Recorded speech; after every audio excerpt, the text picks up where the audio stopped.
I had started the recording previously, but then once this queue started going along, I was like, oh snap! Well, nothing's going on. Gotta Uh, Gotta stop that.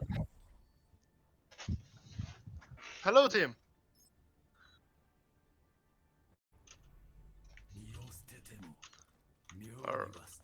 All right, yeah, voice chat.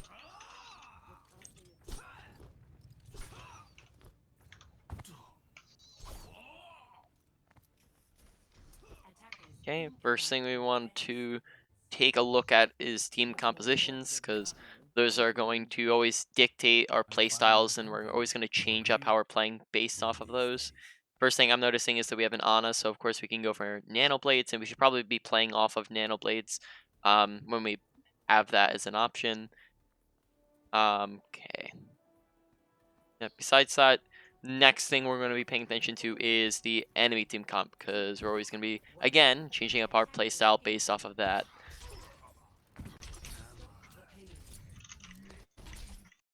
Oh, All right. your They stream are just broke. against.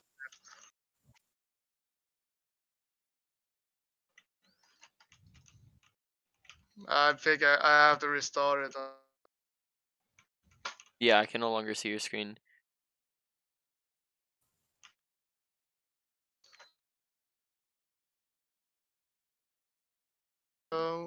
And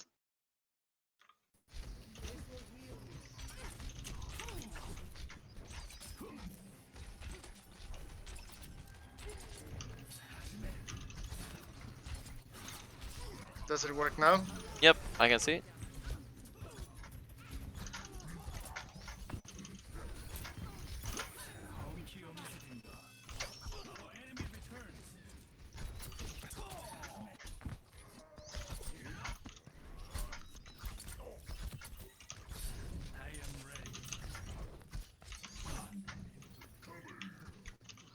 Right.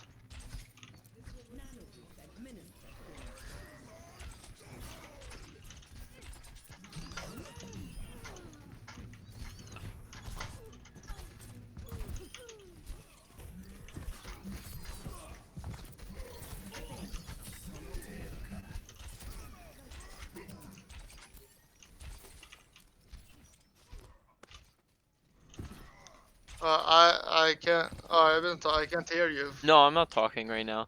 All right. I Yeah, thought you were so talking. okay, so we're looking for Nano Blade, or for a Blade this fight. Whenever we have Blade, just make sure you're paying and pressing tab so you can see like where your Nano's at. Right, we are only at 40, so probably just gonna be looking to use regular Blade here, or we can save up for next fight, or save it for next fight.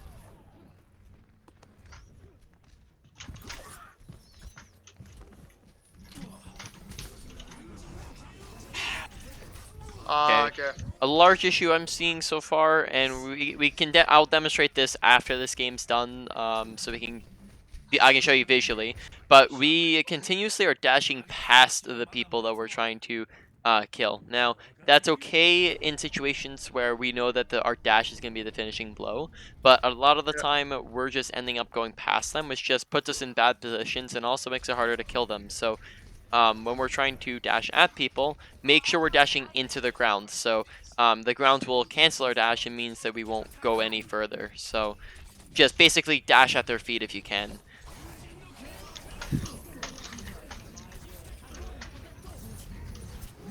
Okay. Next time, let them walk in a little bit further. The further you let them walk in and the longer you let the fight go, then that means that they're going to be a little bit more spread out. They're not going to be able to all focus you all at once. It won't be as easy to crowd control you, right? They won't all be able to look at you all at once. So just wait until they're in a little bit further. In the show. In the show. Or. Yep, in the choke. Yep. Okay.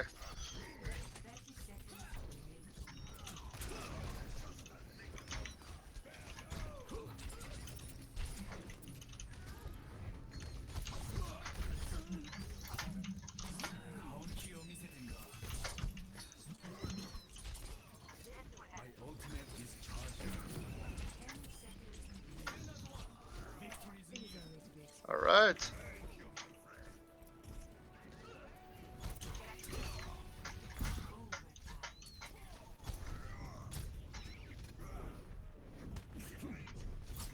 Okay, now I'm lagging for some reason. There we go. Hey, good round. Right, so just keep in mind that pretty much the play style that Genji goes for, and again, since this is a role, this isn't necessarily something that you 100% struggle with, right? This is just, some more information here.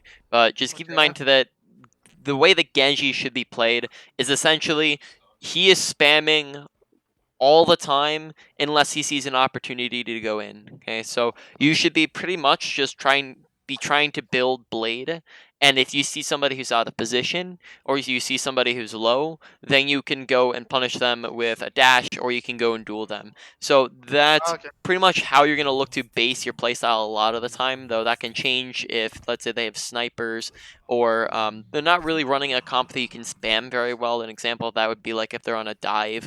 A lot of the time with dives, you can't really spam them because they're not really going to be, sitting in a certain place for a very long time. So you're going to be changing it again, right, based off of different compositions. But for the most part here, especially, you're just pretty much going to be looking to just shoot, shoot, shoot, shoot, spam, spam. You can add in some deflects, right? Add in some dashes just to get some extra ult charge in. And then as soon as you see an opportunity to get a kill or a pick or something like of the like, then you can get a little bit more aggressive. Okay. Um, as we only need to win like one fight here, we're pretty much just looking for Nanoblade, right? We win this if we get a good Nanoblade in.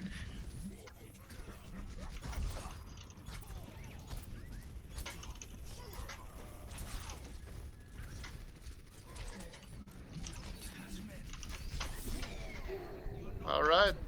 Okay, so make sure that you're using deflect when you know damage is incoming, right? So we can tell when damage is incoming if it's projectiles, or if we just see that people are looking and shooting at us. In the case when we used our deflect there, we didn't really have many people looking at us, right? Which means that deflect's not going to add any value, right? We need people to be shooting at us for it to get value. Okay, yeah, just worry Yep. about that's an example of where there's no opportunity. So us getting that aggressive is just pretty much feeding because we're going in, but he wasn't low, he wasn't out of position, and on top of that, we had zero abilities and he had his team with him, right? So we're putting ourselves in a position where it's a 1v3 or 1v2. And we don't want to be putting ourselves in those positions. Whereas that Baptiste, right, he's out of position. He's 1 HP. That's a perfect opportunity where we can just dash in without being afraid and get that cleanup kill. But when the Hanzo has his team behind him, we can't really just go in because then we didn't have any abilities to get out, right? All right. That was a fast game.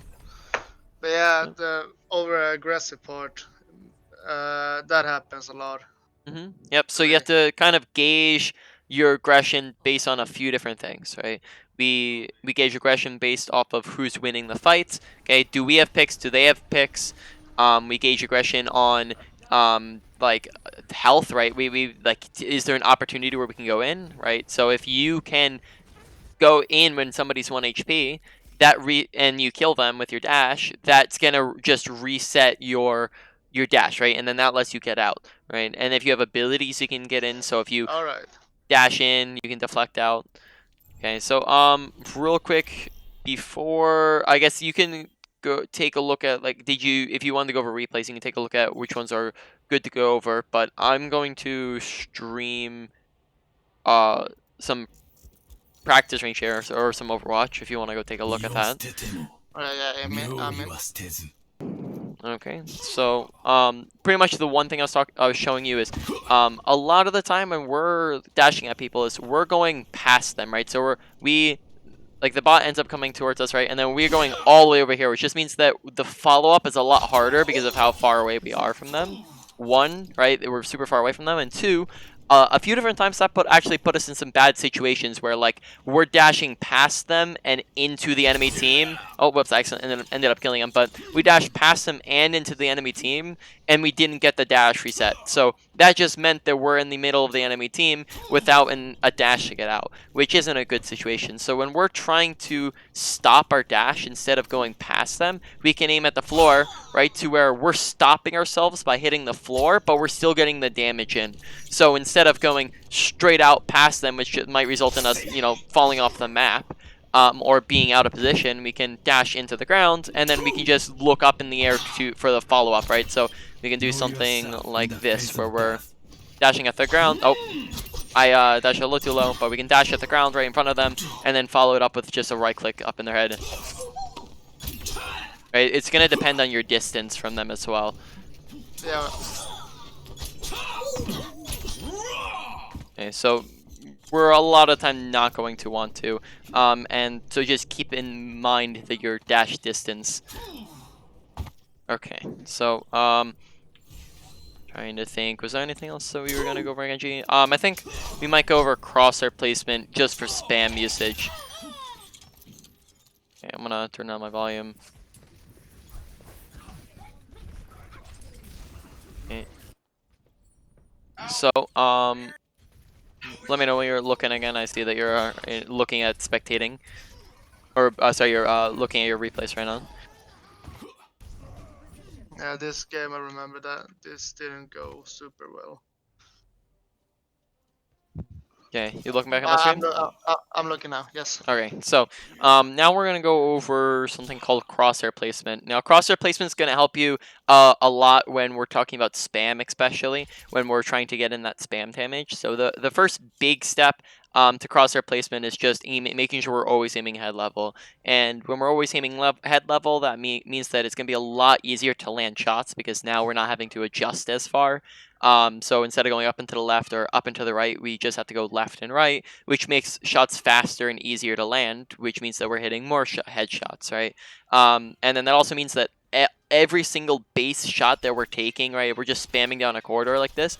All these are just turning into headshots now, right? Where we're just spamming down this corridor and we're just now hitting headshots. We can see something similar, like if we come over here, we know that a bot's on the top right, so we're aiming head level, a little bit away from the wall to give ourselves some reaction time, and then when they come around the corner, it's very little adjustment that we have to make, and I ended up missing every single shot, right? So we're aiming here, right? There's very little adjustment that we have to make after they come out because we're already pretty much aiming where their head's gonna be. Okay. We can get the same effect if we were coming up here to high ground. We're looking left, right? We're already aiming head level. Right? We come out, we can dash at them, get the kill. We come down here. We know that they're a little bit down, so we're aiming our crosshair a little bit down. Okay, we're coming out to the side, already aiming head level. Okay, already pretty much aiming head level. Okay, so all these shots that we're landing are now headshots, right? Which means that we're getting a lot more ult charge, getting more damage in, getting more spam done. Okay, and that's also just gonna help you when you're just looking to hit shurikens, right? So as we're doing our double jumps, we're gonna be looking down so that we can aim, but we're always trying to hit those headshots. So as we're jumping up above them, we're aiming down, right? So that we can just line up with those heads. We're aiming here so we can hit their head when they come around the corner, right? And then we'll just do the dash in the ground again, right? Alright, so now we're done with the visuals, and we could probably get into that replay review whenever you find one. Yes, I'm looking. Ready for battle. That was another life. 3, 2, 1. Okay, I think no, this one didn't go so well either. All right. So the ones I lost terribly. Even though, like, the 23-minute one and the 18-minute one? Which ones? Wait. I mean, the one you're on right now is a 23-minute long game. Oh, okay. I think I remember this one, but I don't know if I played Genji here. That's the thing. Okay. I played Genji here. Yeah, I played him in the beginning. All right, we can start. We can start with this one. Okay. Okay, I remember this one now. this one was a really long game, and I remember that they had a specific player that constantly picked us over and over, which I think was a Smurf, but I'm not sure. So this was a real hard game, and we took it Mm. to we took it real far, but we couldn't finish it. Alright, do you mind getting out of that and giving me the code? How do I You have give you the to code? exit out of that and go back to where the replays are at. Click it, and then click share. There. Yep. And I can just copy it off your stream. You don't have to do anything. All right. Okay, so you can probably stop streaming now and then go take a look at my stream. To Havana. Ready for battle. Alright. So we are Bulldog. And we'll just skip ahead to where we're starting. Okay, so again, first thing we're taking a look at is team compositions, see how that changes our play style. Okay, so we have a Mercy and Ana. Okay, so big thing I'm thinking of here is that we have nano blades, but even while we're going for nano blades, we're still going to ask the Mercy for a damage boost. And if we end up nanoing something else, we don't have to worry because we can go for just damage boost blades, which is still pretty effective. I am pretty sure that if you are in a nano blade and you get a damage boost, that will one-shot slash, so Yeah. you won't even Yeah. need the Exactly. dash. Yep. So that's gonna be, and then she can also heal you up. So that's Mercy Pocket is always pretty good when you have a Genji. Here on the enemy team, they are running double sniper Mercy, so we gotta watch out that when we get picks, we're watching for the reses. And then we can change up our play style a little bit to where we're going from spamming to trying to hunt down the snipers, right? Because if we're just trying to spam the whole time, we're gonna inevitably lose. Okay, because they have better spam. They're on double sniper, which is a much better spam comp than like a Genji soldier. Okay, so that's the main thing we're looking for here. Try to hunt down the snipers. Try not to let them get res. Oh, very nice pick.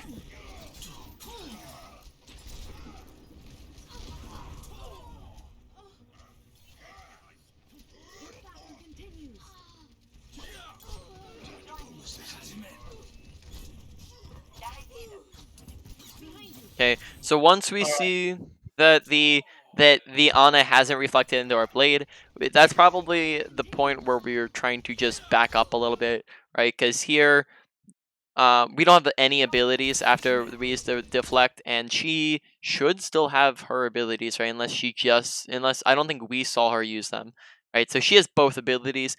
Um, at this point, we're probably gonna lose this duel if we try to continue to 1v1 her. So, probably best thing to do is just like climb out of there. Don't stay in there. Just wait for your abilities to come back, and then you can re-engage because she is gonna win the duel if we try to stay in here for too long. She ends up missing the sleep. We get naded, okay, and then we get killed, right? So we stayed in there too long, and we paid the cost, right? So, or paid the price. So we want to make sure that when we're out of abilities, we're playing much more passive, right? Our abilities are what allow us to get away with things, right? Our deflect kind of acts, sorry, acts as a shield so that we can block all incoming damage, which can allow us to get out, and then our dash, since it resets when we get kills, can allow us to just dash in and then dash out real quick. So when we don't have those, we are a lot more easily killed, and we can't be as aggressive. So be looking to back out there faster when we know that we don't have those abilities, right? Because a large part of getting good at the game is getting consistent, and cutting back on deaths is going to be a good way to get more consistent, because the longer you're alive, the more things you can do.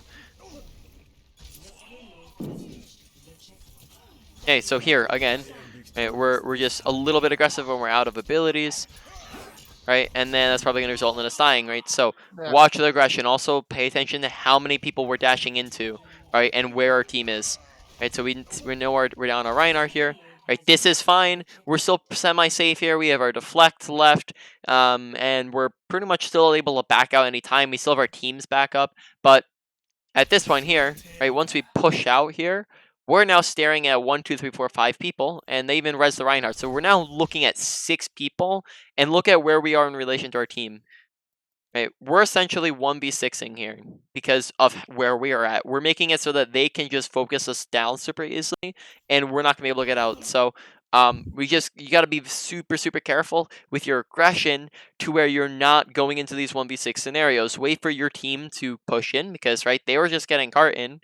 If we wait an extra 3 seconds, then we can let our tanks push in, right, and then we can kind of go in off of that, right? We don't want to be pushing ahead of our tanks. We want to be looking for opportunities to go in. This is definitely not the time that we want to be going in or the means that we want to be going in. And so we just get too aggressive. We don't have abilities to get out, and we end up dying. So just make sure that you're trying to rotate your abilities. Whenever you don't have abilities, try to be out of there and try to save at least one of your abilities to get out. So you can dash in and save deflect to back out, or you can deflect, or like turn the corner, deflect, and then dash out if you need to, right? Just try to have an ability to get away or an escape plan to get away. All right. So always think about a way to get out of a situation. Yep.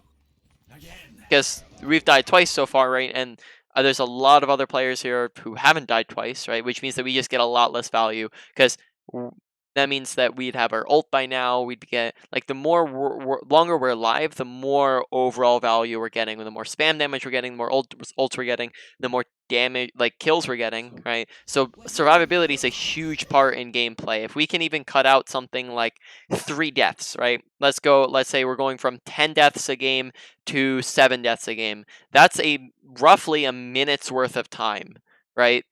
If we're saying a death takes like 20 seconds to get back from, to get back to get to where we're actually back in the fight, that means that we're saving almost a minute of time that we're playing the video game, which in a minute you can get, like 70% on your ultimate. You can get a ton of damage in, you can get kills in a minute, right? So us doing that consistently across every single one of our games is going to be a big way that you can just up how much you're doing per game and the consistency that you're going to be playing at each game.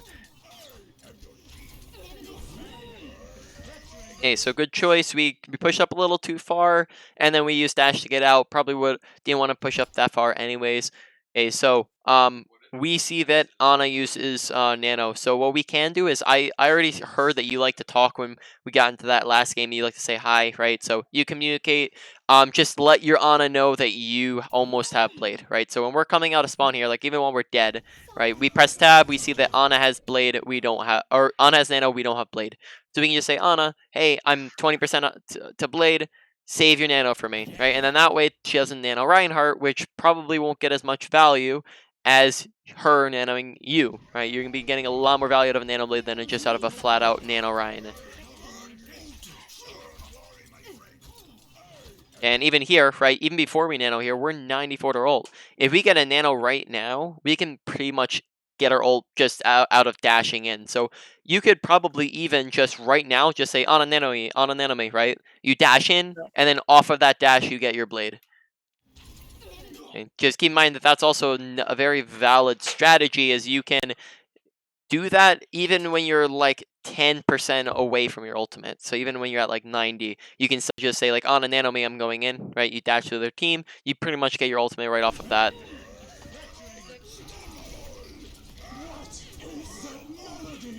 Okay, here we've used a lot of ults. We need to be thinking in our head, are we gonna use Blade, right? We just used 5 ultimates.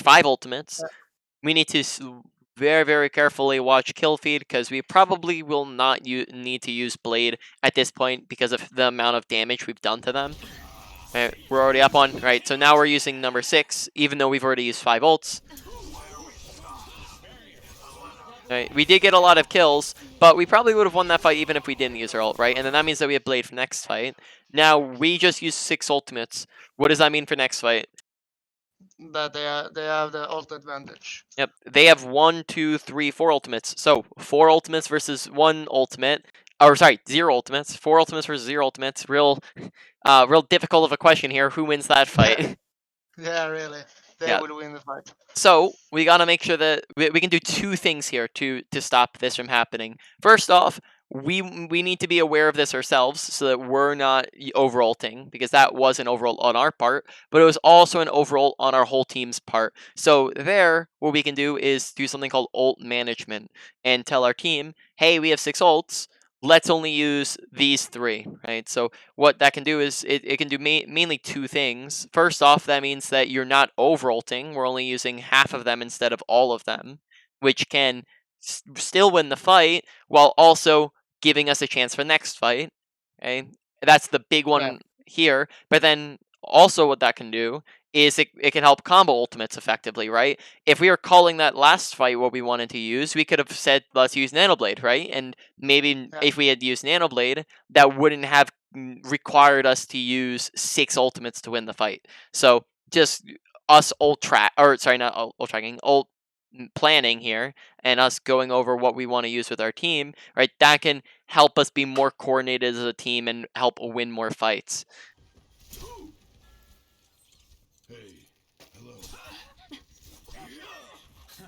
Okay, good stagger. Okay, this fight, because we know that, like, okay, let's say by this point we know we've made the mistake. It sucks. It still happens even at like probably not professional levels of play too much, but it still happens at like top 500, right? It still happens at very high ranks. So this will happen. So from here on, we're planning for next fight, right? We're thinking they have a ton of ults. What are we gonna do? Probably best plan would be to just try our best to get out as many ults as we can, and we're probably just going to have to accept that we're going to lose the fight. So Yeah. we can try to get out as many ults as we can by like really trying hard here. Just make sure that we're all spread out, because we can tell our team to spread out, because though with those ultimates, they're gonna get a lot of value if we're clumped together, right? If we're all clumped together Yeah. with a Mayfreeze, we die. If we're all clumped together and they get a big grab, then we all die. So the more we spread out, the less effective their ults become. And when their ults become not as effective, right? Let's say they only get 1 kill with a grab dragon, then they might feel more inclined to use more ultimates, which is gonna be good for us, right? We want to get out a ton of ults here. Yeah, exactly. Okay, here we just want to just be spamming at head level of the doorway, right? Yeah, pretty much that. Maybe jump up a little bit here just so we can be, oh. Just watch the aggression, because, like, that was good up until we ran out of abilities, right? So here, we saw that we could get away with it. Right, we got the pick. Now we just want to dash out, right? That's it. We don't dash back in, because us dashing in here just means that pretty much now, again, look, we're out of abilities. We're in them again, right? Look at where our team's at. We're 1v3ing, 1v4ing, 1v5ing even, right? Yeah. Yep, so really just got to watch this positioning and like our aggression levels, because that results in us dying early in this fight. Even if we got a pick, they res that pick and now we're just feeding. Right, so ultimately that was a net loss. We didn't get anything accomplished but die. So if we survive there, we get the kill, we get out, then we are going to be doing much better.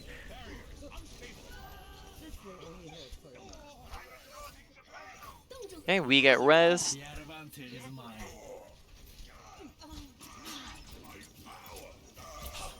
Ooh, very clean headshots. Thank you. Probably want to be blading at this point. Okay, now it's a little too late. Okay, so back here, right at this point, I'm thinking about blading, right? Yeah. I'm evaluating the fight. I'm thinking we have a chance of winning this. Okay, so whenever you're looking at the fight, you always want to be keeping player counts in your head. And that's how you do that by paying attention to kill feed. Okay, if we're watching kill feed, we can see, okay, this ends up being a 3v3, I believe, and then a 2v2. So we get the pick here, right? They get some picks. So if we're looking at this fight, is a 1-2-3 versus 1-2-3. Okay, they don't have much that can kill us. We also have a Mercy damage boost. Mercy's done with Valk. They don't have an Ana Nano, and they don't have a Shatter yet. So us using our Blade here pretty much is going to be a very easy-ish win, right? So I probably played like right here, right? We get the Ana easily, we get the Mercy easily, and then the Reinhardt we can just all poke out together. Wait, they get the Mercy. I still probably would even blade at this point, just keep out of Ryan's reach, go for the Mercy, and then we can kind of brawl it out with the Reinhardt. Okay, make sure he's staying out of his reach. Now because we've waited so long on the blade, now it's no longer a good idea because look at they have 2 players coming back. Because of how long we've waited, they're gonna have the advantage because they have a closer spawn. Okay. Their spawn's closer, therefore the longer the fight drags out, the more of an advantage they have. Right. So,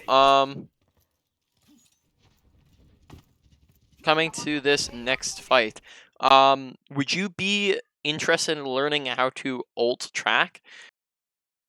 Yeah, Yeah. actually. Okay, so this goes along pretty well with what we were talking about with ult planning. As planning often will come after tracking. So ult tracking is pretty much just guesstimating what ultimates the enemy team will have.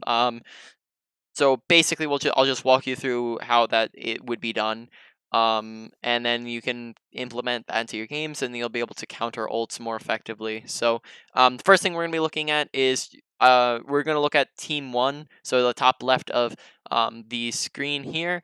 Now this we aren't going to be accurate to the actual ultimates that they have here, and this is going to be a representation of tab since we don't have Yeah. access to tab right now. So the first thing you're doing after every single fight, whether or not you won the fight or you lost the fight, is you press tab because tab will give you a bunch of information, and it will also serve as a reference point while you look at the players. Okay, so we're going left to right. We go last fight. I saw or heard that they used a dragon, they used nano, and they used falc. So now we know that because they just used those ultimates, they don't have them for this fight. Okay, so we've now eliminated 3 ults that they don't have.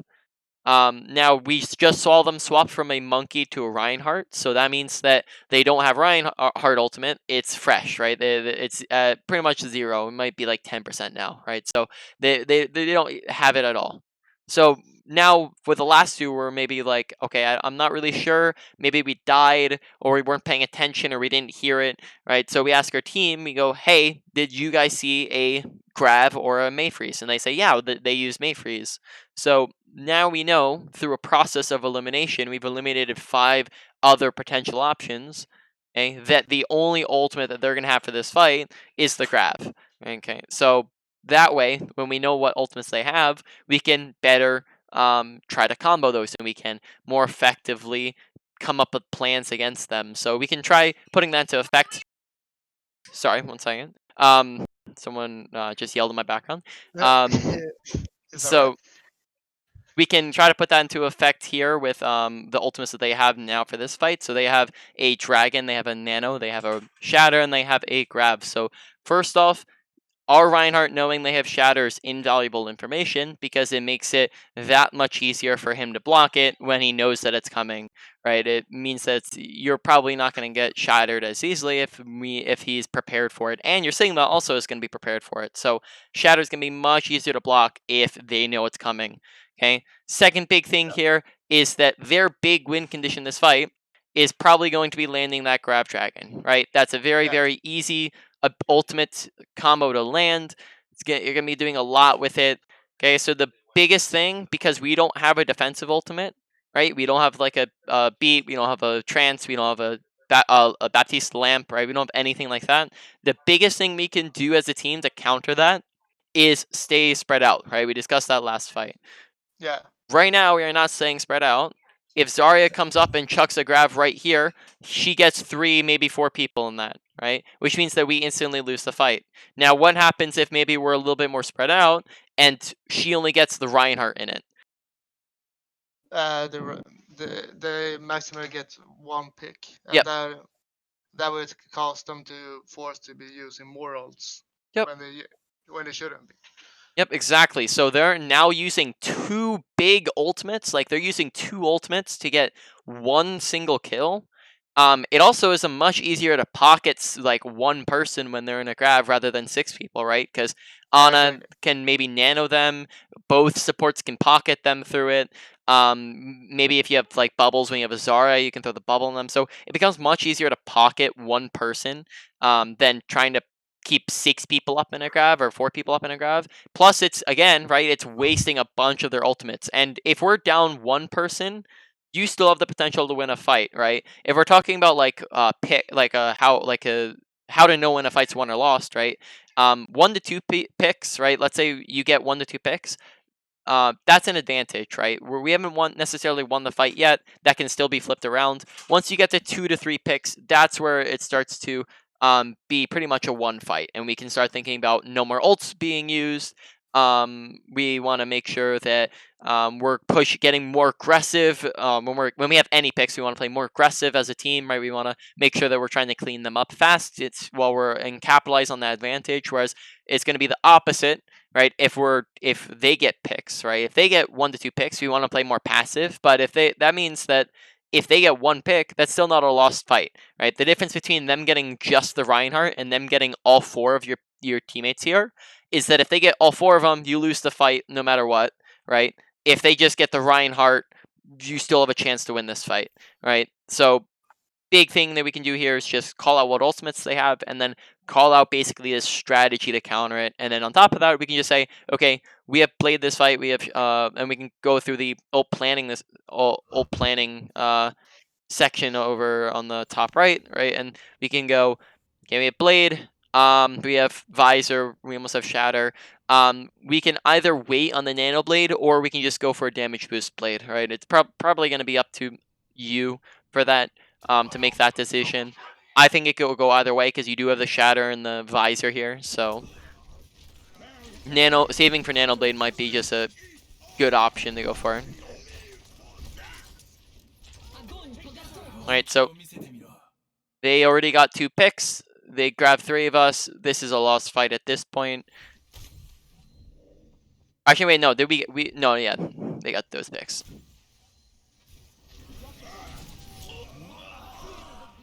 Okay, it's fine. We didn't use ults. They just used 2, and they also are nowhere close to Mei. So we are looking good ult-wise right now. We're up 3 ults pretty much.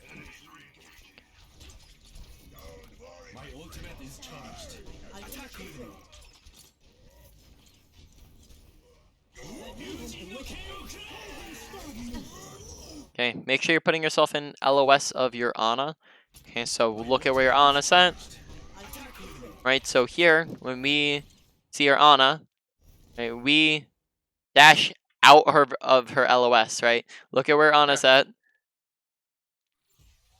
Look at where we dash. Well, okay, she's not looking at us, but look at where we dash. Alright, so we want to make sure that we're paying attention to where Ana is so that we know where her LOS is, because she's not able to nano us here because of the fact that we dash out of her LOS. The other thing is, of course, I don't know, I can't hear comms here, but just make sure that when we're getting into this fight that we just call out, hey Ana, we have Nano Blade, okay? I'll call it and dash up when I want it. And then that way it comes off more efficiently, right? We just say, Ana, nano me, Ana, get me, hit me, get me, Ana, get me, nano me, right? Just yell that out, dash up, and then we'll be getting it off pretty consistently. Right. It becomes really a lot easier, I find. Basically, just make sure the Ana's on the same page with you, like 2 or 3 seconds before you're going for Blade, right? Say, Ana, I'm ready. Are you good? Right, or something like that. Just make sure that the Ana's looking at you. Make sure the Ana's ready for it, and then because you're giving her that 3-second warning, she's then able to look at you, get ready for you, and then you're able to get the Nano Blade off more effectively.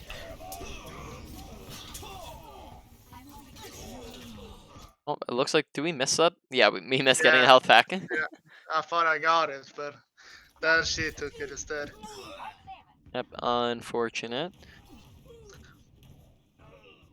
Okay, so we ended up actually losing that fight, even though we used 1, 2, 3, 4, 5, 6 ultimates, right? So that comes from miscommunication when it comes to ult combos, as well as just let's see. I didn't even pay attention to how we were blading there.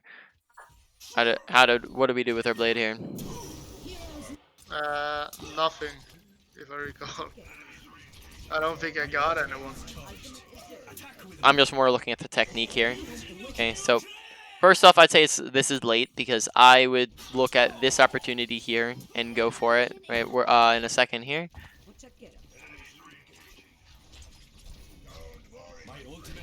Okay, we see her Anna's with us. I see Mercy and Zarya there, and we know that Ryan just charged off to the right.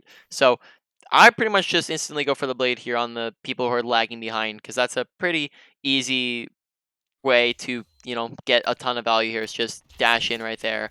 Okay, so we wait a tiny little bit. Okay, we go in. We go for the Ana. Okay, Ana dies. Probably want to acquire a different target than the Reinhardt because we're not gonna get a ton of value out of dashing at this Ryan. Okay, so instead we look around for somebody else. Don't rush the dash. Okay, and we just turn around or we listen or we're watching for it. We can dash at the Hanzo, which is gonna be much better person to dash at than the Reinhardt because Reinhardt has a nano and a pocket on him. Hanzo's doesn't, so he's gonna die here. So here we're just focused on the wrong target. And then we also try to take a duel against a full HP, full charge Zarya with a bubble, right? She's going to win that duel. Zarya, full charge, it absolutely shreds a Genji. Not a very good matchup. Don't take duels you know you can't win. Okay, that's going to be a big thing when it comes to playing DPS, is that there's going to be some duels where you have the disadvantage in, and in those cases you don't want to take it. So if the enemy DPS or the enemy person in the duel has a pocket, if they have more abilities than you, if they have more health than you, if they are using an ultimate, right? So all these different things, right, are going to add up, and we don't want to take duels where we know we're at a disadvantage. She has more health than us. She has a bubble right now. She's full energy. She's going to be doing more damage than us. So therefore, we're probably at a disadvantage in this duel. So therefore, probably just want to back up. Dash is on 1 second here. We dash out. We're fine. I actually have a question about that. Let's say a scenario where they have Ash that gets pocketed by Mercy, and I go to contest Ash on a higher ground. Is it more wise to go for the to try to kill the Ash or the Mercy in that scenario?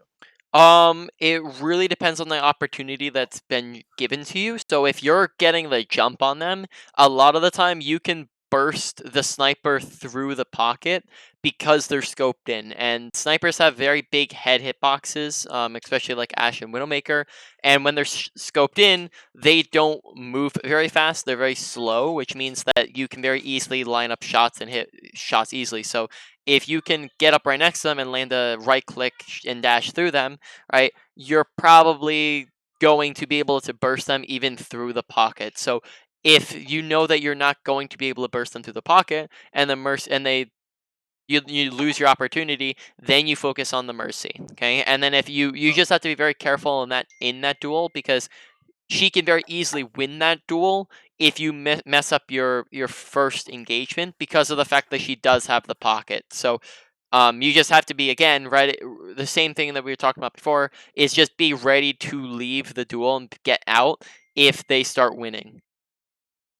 Okay. Okay. Yeah. Just also keep in mind that the same thing applies if you have the advantage. If you have the advantage, then you want to play more aggressive. You want to make sure that you are taking the duel. Try to force them into the duel, right? If you had another teammate here and it was a 2v1 in the Zarya, then you might definitely want to take this duel because then you have the advantage over the Zarya. So just keep in mind that you're looking for, what is my advantage? Or do I have an advantage or do I have a disadvantage in this duel?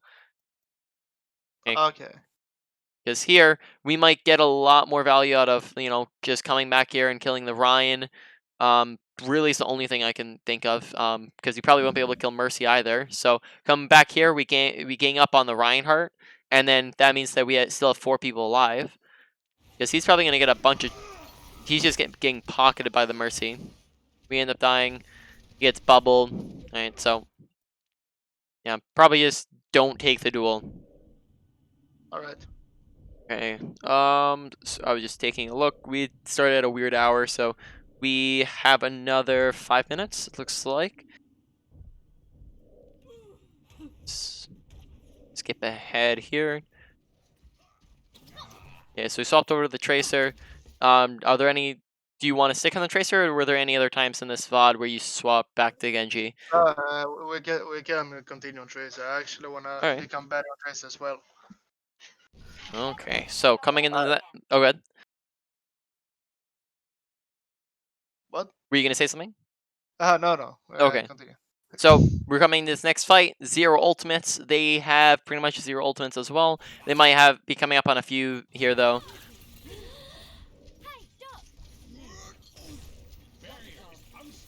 Walk in front of your Ana. If you see that you're not gonna die by pushing forward, I went too far back. Okay. If you see that you're not gonna die by pushing forwards, and your Ana's not looking at you right here, right? There's nobody looking at you. You have a shield there. Just walk in front of your Ana, and then that way she can see you a little bit better.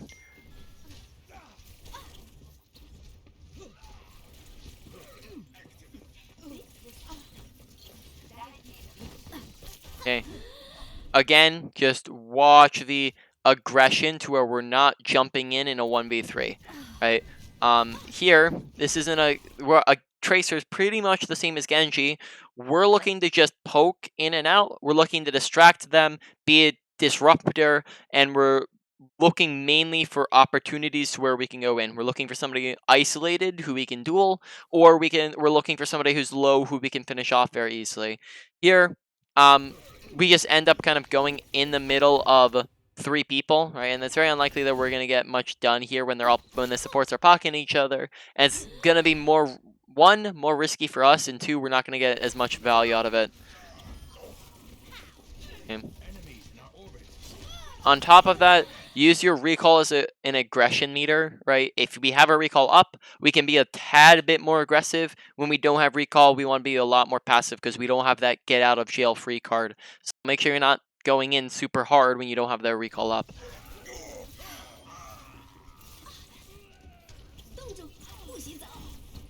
Okay.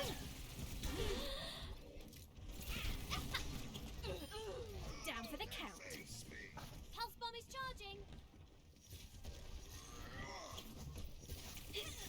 Watch this. 60 seconds remaining. And stay. Okay, so this is going to be a minor thing, but still just something to keep in mind, is that you're not going to want to spam jump. So here, if you watch, we just kind of hold down our space bar to where we just jump, Watch this. do anything, jump, jump, jump, jump, right? So that's just kind of holding down your space bar and spam jumping. And why that's not a good thing is because the big main thing is that it makes it easier to get headshot when you're jumping. Okay, when you go up, you have to come down, and therefore it's a predictable animation, right? You Yeah. can't change where you're going, and it takes a little bit. So it's gonna, especially the higher up you go, it's gonna be much easier to get shot at. So this isn't gonna be a big game break changer, right? Where if you stop jumping all the time, you're gonna go up a rank. But it is still Yeah. something to keep in mind that you're not. It's a good habit to get out of. Don't just hold down spacebar all the time.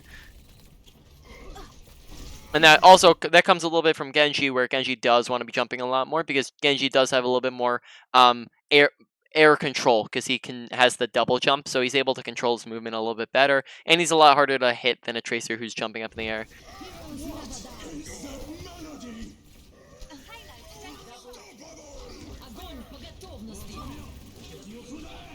And make sure you're more on the side of fights. Don't sit in the middle of your team when you're on Tracer, because then that's something like that happens where you're just getting caught up in a lot of spam damage and ults. Whereas if you're standing on the side of fights, you're gonna get a lot more value because you're able to clean up on stuff a little bit easier. Light things up down here. And you also have a lot of survivability while you're on Tracer, so you're able to kind of clean up easily. Or capitalize on stuff easily. Okay. Okay, good job.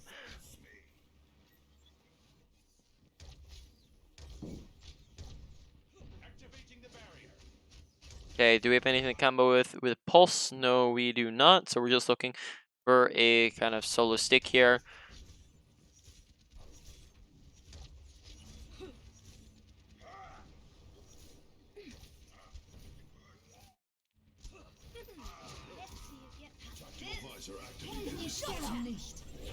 Okay, so that was one thing that I was going through that was going through my mind, and I thought I'd mention it if and when you did it. Of identify which targets you can pulse and which targets you can't pulse. Okay, so this applies to characters that can like wraith out of it, blink out of it. So for example here, the people who can get out of it super easily are Zarya, she has bubble, and Mei, who has her cryo freeze, right? Every other person you can pulse and it will stay on them and it will kill them unless they get bubbled by the Zarya. Whereas those two is very likely that they're able to just get out of it. So unless you saw them use the bubble or you saw them use their ice freeze or their cryo freeze, right? Make sure you're not making them your pulse target, right? And then it just doesn't just get eaten by your cryo freeze. Okay. Same thing can apply to a Tracer who has recall, Moira who has fade, Reaper who has wraith, Sombra who has her translocator up, right? So you just got to be careful of who you're looking to target your pulse bomb on. And then again, just look at how we're timing our engagement here. Okay, so we go for pulse bomb. Take a look at this. So, okay, look at the distance between our team and them. Okay, so that because the fight has not broken out super hard, what they can do Yeah. is they can just have 1, 2, 3, 4-ish, right? People just come and look at us, which is what happens, right? We have Ana look at us, we have Mercy pocketing Ana, and then Zarya and the Mei come and focus us, right? So now we're essentially in another like again, right? We're in a case where we're 1v4ing, right? Which just means that we die to it. Okay, because we're overextended, right? We're taking the fight when our team isn't taking the fight. So we have to make sure that we're syncing up with our team to where we're fighting at the same time as our team is fighting. So if we're not, if we're trying to like just poke a little bit here, then we want to play in a much safer position. So instead of trying to secure the pick on the Ana here, right? Instead of trying to go for the Ana, we might want to just stick in this mini room and poke at the main team, right? Because Ana is just going to get peeled for. Whereas if we stick in here, we have the health pack, and we can also just very easily come out into this, blink out into this right room, and get back to our team if we need to. So just play a little bit more passive, right? Unless we see an opportunity or to go in and get aggressive, or a team's getting aggressive here, we just play passive and look for spam damage and look to just harass them from the sideline, right? So we just really got to make sure that we're syncing up with our team. Okay, so that pretty much wraps up the time that we have for this session. Alright. Do you have any questions about anything we've gone over? No, exactly. Everything seems clear on what I'm supposed to do, what I need to teach myself, focus more on improving. So that's fantastic. Okay, so then I'm gonna stop the recording here.